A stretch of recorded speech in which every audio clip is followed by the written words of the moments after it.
ಎಲ್ಲರಿಗೂ ನಮಸ್ತೆ ಸ್ನೇಹಿತರೆ. ಮತ್ತೊಂದು ಶಾಸನದ ಬಗ್ಗೆ ಇವತ್ತು ತಿಳಿಸ್ಕೊಡ್ತಾ ಇದ್ದೀನಿ.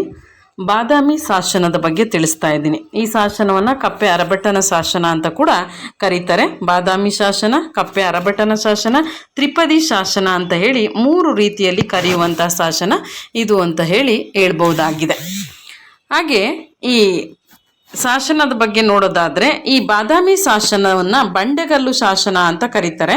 ಇದರಲ್ಲಿ ಕಪ್ಪೆ ಅರಭಟ್ಟನ ಅನ್ನುವಂತಹ ಒಬ್ಬ ವೀರನ ಪ್ರಶಸ್ತಿಯನ್ನು ಇಲ್ಲಿ ಹಾಕಲಾಗಿದೆ ಅಂತ ಹೇಳ್ತಾರೆ. ಕಪ್ಪೆ ಅರಭಟ್ಟ ಅನ್ನುವಂಥ ಒಬ್ಬ ವೀರನ ಪ್ರಶಸ್ತಿಯನ್ನು ಇಲ್ಲಿ ಹಾಕಲಾಗಿದೆ. ಇದು ಬಾದಾಮಿ ಪಟ್ಟಣಕ್ಕೆ ಸಮೀಪವಿರುವ ತಟ್ಟುಕೋಟೆ ಎಂಬ ಸ್ಥಳದ ವಾಯುವ್ಯ ದಿಕ್ಕಿನ ಬಂಡೆಗಲ್ಲಿನ ಮೇಲೆ ಇರುವಂಥ ಶಾಸನ. ಇದು ಪ್ರಶ್ನೆ ಆಗಿದೆ ಸ್ನೇಹಿತರೆ. ನಮಗೆ ಬಾದಾಮಿ ಶಾಸನ ಎಲ್ಲಿ ದೊರೆಯುತ್ತದೆ ಅಂತ ಕೇಳಿ ಕೆಳಗಡೆ ಆಪ್ಷನಲ್ಲಿ ಕೊಟ್ಟಿದ್ದಾರೆ. ಅದರಲ್ಲಿ ತಟ್ಟುಕೋಟೆ ಅನ್ನುವಂತಹ ಸ್ಥಳದ ವಾಯುವ್ಯ ದಿಕ್ಕಿನ ಬಂಡೆಗಲ್ಲಿನ ಮೇಲೆ ಇರುವಂಥ ಶಾಸನ ಅಂತ ಹೇಳಿ ಹೇಳ್ಬೋದಾಗಿದೆ. ಇದರ ಕಾಲ ಬಂದು ಕ್ರಿಸ್ತಶಕ 700 ಅಂತ ಹೇಳ್ತೀವಿ. ಇದರ ಕಾಲ ಕ್ರಿಸ್ತಶಕ 700 ಅಂತ ಹೇಳಿ ಹೇಳಲಾಗುತ್ತೆ. ಇದನ್ನು ಕಪ್ಪೆ ಅರಭಟ್ಟನ ಗುಣವನ್ನು ವರ್ಣಿಸಿರುವಂಥದ್ದನ್ನು ನಾವಿಲ್ಲಿ ನೋಡ್ತೀವಿ. ಈ ಶಾಸನವನ್ನು ಶೋಧಿಸಿ ಪ್ರಕಟಿಸಿದಂಥವರು JF ಫ್ಲೀಟ್ ರವರು ಈ ಶಾಸನವನ್ನು ಶೋಧಿಸಿ ಪ್ರಕಟಿಸಿದಂಥವರು ಅಂತ ಹೇಳ್ಬೋದಾಗಿದೆ. ಹಾಗೆ ಈ ಶಾಸನದಲ್ಲಿ 10 ಸಾಲುಗಳಿವೆ.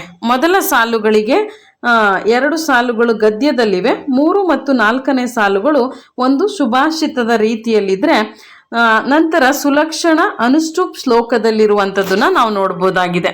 ಈ ಕಪ್ಪೆ ಅರಭಟ್ಟನ್ ಶಿಷ್ಟ ಜನಾಪ್ರಿಯನ್ ಕಷ್ಟ ಜನ ವರ್ಜಿತನ್ ಕಲಿಯುಗ ವಿಪರೀತನ್ ಅಂತ ಹೇಳಿ ಬರುತ್ತೆ. ನಮಗೆ ಬಹಳ ಪ್ರಮುಖವಾಗಿ ಪ್ರಶ್ನೆ ಮೇಲೆ ಪ್ರಶ್ನೆ ಆಗಿರೋ ಸಾಲು ಅಂದರೆ, ಸಾಧುಗೆ ಸಾಧು ಮಾಧುರ್ಯಂಗೆ ಮಾಧುರ್ಯಂ ಬಾಧಿಪ ಕಲಿಗೆ ಕಲಿಯುಗ ವಿಪರೀತನ್ ಮಾಧವನೀತನ್ ಪೆರನಲ್ಲ ಅನ್ನುವಂಥದ್ದು ನಮಗೆ ತುಂಬ ಬಾರಿ ಪ್ರಶ್ನೆ ಆಗಿರೋದನ್ನ ನಾವು ನೋಡ್ತೀವಿ ಇಲ್ಲಿ.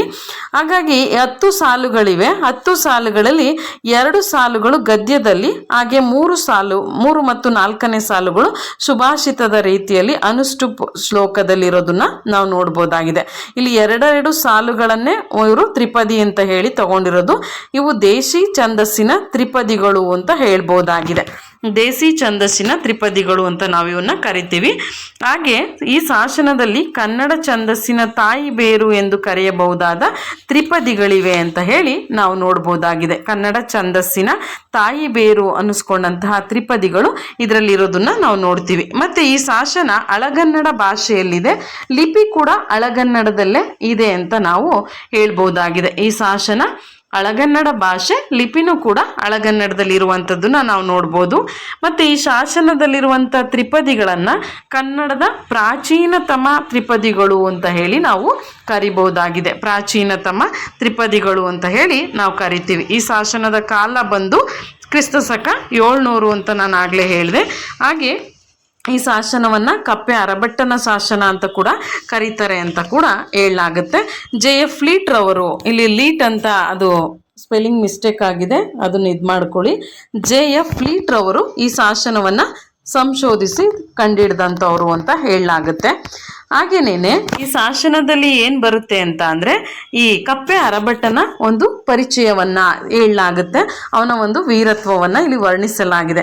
ಈ ಕಪ್ಪೆ ಅರಭಟ್ಟ ಅನ್ನುವಂಥವನು ಒಳ್ಳೆಯವರಿಗೆ ಒಳ್ಳೆಯವನು, ಅವನು ಒಳ್ಳೆಯವ್ರಿಗೆ ಬೇಕಾದವನು, ಕೆಟ್ಟವರಿಗೆ ಬೇಡವಾದವನು. ಅಂದರೆ ಒಳ್ಳೆಯವ್ರಿಗೆ ಒಳ್ಳೆಯವನು, ಕೆಟ್ಟವ್ರಿಗೆ ಕೆಟ್ಟವನು ಅಂತ ಹೇಳ್ತಾರೆ. ಕಲಿಯುಗ ವಿಪರೀತ ಇವನು ಅಂತ ಹೆಸರಾದಂಥವನು. ಅವನು ಹೇಳ್ತಾನೆ, ತೇಜಸ್ವಿ ಆದವನಿಗೆ ಮರಣವೇ ಶ್ರೇಷ್ಠವಾದುದೇ ಹೊರತು ಮಾನಭಂಗವಲ್ಲ. ಮೃತ್ಯುವು ತಾತ್ಕಾಲಕ್ಕೆ ಕ್ಷಣಿಕವಾದ ದುಃಖವನ್ನು ತಂದುಕೊಟ್ರೆ ಮಾನಭಂಗ ಅನುದಿನವೂ ದುಃಖವನ್ನು ತರುತ್ತೆ. ಅಂದರೆ ತೇಜಸ್ವಿ ಆದವನು ಯಾವಾಗಲೂ ಕೂಡ ಅವನು ಮರಣವನ್ನು ಬಯಸ್ತಾನೆ ಹೊರತು ಮಾನಭಂಗವನ್ನು ಬಯಸೋದಿಲ್ಲ. ಈ ಮರಣ ಅನ್ನೋದು ತಾತ್ಕಾಲಿಕ ಸುಖ ಕೊಡುತ್ತೆ, ಆದರೆ ದುಃಖ ಕೊಡುತ್ತೆ. ಆದರೆ ಮರಣ ಅನ್ನೋದು ಅನುದಿನವೂ ಕೂಡ ದುಃಖವನ್ನು ಕೊಡುತ್ತೆ ಅಂತ ಹೇಳ್ತಾನೆ. ಅದಕ್ಕೆ ಅವನು ಸಾಧುವಾದ ಮನುಷ್ಯರಿಗೆ ಸಾಧುವಾಗಿ, ಮಧುರ ನಡತೆ ಉಳ್ಳವರಿಗೆ ಸದಾಚಾರದವನಿಗೆ ಮಾಧುರ್ಯದ ಮನುಷ್ಯನಾಗಿ, ಬಾಧಿಸುವ ಕಲಿಗೆಯವನು ವಿಪರೀತ ಕಲಿಯುಗದ ವಿಷ್ಣುವೇ ಆಗಿ ಕಾಣಿಸ್ತಾನೆ ಅಂತ ಹೇಳ್ತಾನೆ. ಒಳ್ಳೆಯದನ್ನು ಮಾಡೋರಿಗೆ ಇವನು ಒಳ್ಳೆಯದನ್ನೇ ಮಾಡ್ತಾನೆ, ಕೆಡುಕನ್ನ ಮಾಡುವಂಥವ್ರಿಗೆ ಕೆಡುಕನ್ನು ಇನ್ನೂ ಹೆಚ್ಚೆಚ್ಚಾಗಿ ಮಾಡ್ತೀನಿ ಅಂತ ಹೇಳ್ತಾನಂತೆ. ಇಂದಿನ ಜನ್ಮದಲ್ಲಿ ಜನರು ಏನು ಮಾಡಿದ್ರೋ ಅವರ ಕರ್ಮದ ಫಲವಾಗಿ ಅವನು ಅವರಿಗೆ ಇವನಿಂದ ಕೊಡ್ತಾನೆ, ಅಂದರೆ ಪಡ್ಕೊಳ್ತಾರೆ ಅಂತ ಅವನು ಹೇಳ್ತಾನಂತೆ. ಹಾಗೆ ಹೇಳ್ತಾನೆ, ಕಟ್ಟಿದ ಸಿಂಹವನ್ನು ಬಿಟ್ಟರೆ ಏನು ಕೆಟ್ಟು ಹೋಯಿತು ಎಂದು ಈಗ ಅದನ್ನು ಬಿಟ್ಟಂತೆ ಆಗಿದೆ. ಈ ಸಿಂಹ ಸ್ವರೂಪನಾದ ಕಲಿಗೆ ವಿಪರೀತನಾಗಿರುವ ಇವನ ಕೈಗೆ ಸಿಕ್ಕ ಶತ್ರುಗಳು ಕೆಟ್ಟರು ಅಂತ ಹೇಳಿ ಅವರವರ ಕರ್ಮಫಲದ ವಿಚಾರಗಳನ್ನು ಕೂಡ ಇಲ್ಲಿ ತಿಳಿಸಿರುವಂಥದ್ದನ್ನು ನಾವು ನೋಡ್ಬೋದಾಗಿದೆ. ಹಾಗಾಗಿ ಈ ಒಂದು ಶಾಸನ ಏನು ನಾವು ಬಾದಾಮಿ ಶಾಸನ ಅಂತ ಹೇಳ್ತೀವಿ, ಇದೊಂದು ಪ್ರಸಿದ್ಧವಾದಂಥ ಶಾಸನ. ಒಂದಲ್ಲ ಒಂದು ಪ್ರಶ್ನೆ ನಮಗೆ ಇದರಿಂದ ಬಂದೇ ಬರುತ್ತೆ. ಕಪ್ಪೆ ಅರಭಟ್ಟ ಶಾಸನ ಅಥವಾ ಬಾದಾಮಿ ಶಾಸನ ಅಥವಾ ಇದನ್ನು ತ್ರಿಪದಿ ಶಾಸನ ಅಂತ ಕೂಡ ಕರೆಯುವಂಥದ್ದನ್ನು ನಾವು ನೋಡ್ಬೋದಾಗಿದೆ. ಇಲ್ಲಿ ಪ್ರಮುಖವಾಗಿ ನಾವು ತಿಳ್ಕೊಳ್ಬೇಕಾಗಿರೋದು 5ರಿಂದ 10ನೇವರೆಗಿರುವ 6 ಸಾಲುಗಳನ್ನು ನಾವು 3 ತ್ರಿಪದಿಗಳಾಗಿ ಇಲ್ಲಿ ವಿಭಾಗಿಸಿರುವಂಥದ್ದನ್ನು ನಾವು ನೋಡ್ತೀವಿ. ಎಷ್ಟು ತ್ರಿಪದಿಗಳಿಲ್ಲಿವೆ ಅಂತ ಅಂದರೆ 3 ತ್ರಿಪದಿಗಳು ಅಂತ ಹೇಳಿ ನಾವು ಪ್ರಶ್ನೆ ಬಂದರೆ ಉತ್ತರವನ್ನು ಬರಿಬೇಕಾಗುತ್ತೆ. ಹಾಗೆ ಇದು ಎಲ್ಲಿದೆ ಅಂದರೆ ತಟ್ಟುಕೋಟೆ ಎಂಬ ಸ್ಥಳದ ವಾಯುವ್ಯ ದಿಕ್ಕಿನ ಬಂಡೆಗಲ್ಲಿನಲ್ಲಿರುವಂಥದ್ದು. ಇದನ್ನು JF ಲೀಟ್ರವರು 1881ರಲ್ಲಿ ಇದನ್ನು ಪ್ರಕಟಿಸ್ತಾರೆ, ಅವರು ಕಂಡುಹಿಡಿದು ಪ್ರಕಟಿಸ್ತಾರೆ ಅಂತ ಹೇಳಿ ಹೇಳ್ಬೋದಾಗಿದೆ. ಇದಿಷ್ಟು ಕೂಡ ಈ ಒಂದು ಬಾದಾಮಿ ಶಾಸನದ ಪರಿಚಯ. ಇದು ಪರೀಕ್ಷಾ ದೃಷ್ಟಿಯಿಂದ ಎಷ್ಟು ಬೇಕೋ ಅಷ್ಟನ್ನು ಮಾತ್ರ ಇಲ್ಲಿ ಕೊಟ್ಟಿದ್ದೀನಿ. ಇನ್ನು ಉಳಿದದ್ದು ಬೇಕಾದರೆ ನೀವು ಮೂಲ ಪುಸ್ತಕವನ್ನು ನೋಡಿ ತಿಳ್ಕೊಳ್ಬೋದು.